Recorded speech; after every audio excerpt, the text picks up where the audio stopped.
اس کے تقاضوں کو پورا کرتے ہوئے آئے گا، اللہ تعالیٰ اس کی مہمان نوازی کیسے کرے گا؟ جنت کے اندر کرے گا۔ اور یہ مسجد جو ہے، فرمایا رسول خدا صلی اللہ علیہ وآلہ وسلم نے، من بنا للہ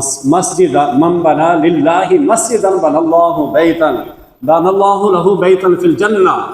کہ فرمایا کہ جو بندہ اللہ کی ذات کے لیے، یعنی من بنا، جس نے بنائی، للہ اللہ کے لیے، مسجداً کوئی بھی مسجد، بنا اللہ لہ اللہ بنائے گا اس کے لیے، یا اللہ اس کے لیے تیار کر دے گا، بیتاً ایک کوٹھی، ایک محل، ایک گھر، فی الجنہ جنت میں،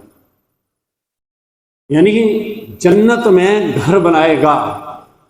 اللہ کے پیارے حبیب صلی اللہ علیہ وآلہ وسلم نے یہ بھی ارشاد فرمایا کہ محلوں کے اندر مساجد بناؤ، تعمیر کرو، اور انہیں صاف ستھرا رکھو، ان کی صفائی ستھرائی کا خیال رکھو،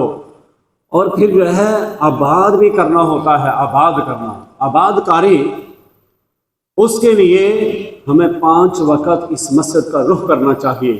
اور رسول خدا صلی اللہ علیہ وآلہ وسلم کا یہ جو فرمان ہے کہ احب البلاد الی اللہ مساجدها، کہ اللہ کے نزدیک سب سے بہترین جگہیں زمین کے اوپر، اس دھرتی کے اوپر سب سے بہترین جگہیں وہ یہ مساجد ہیں،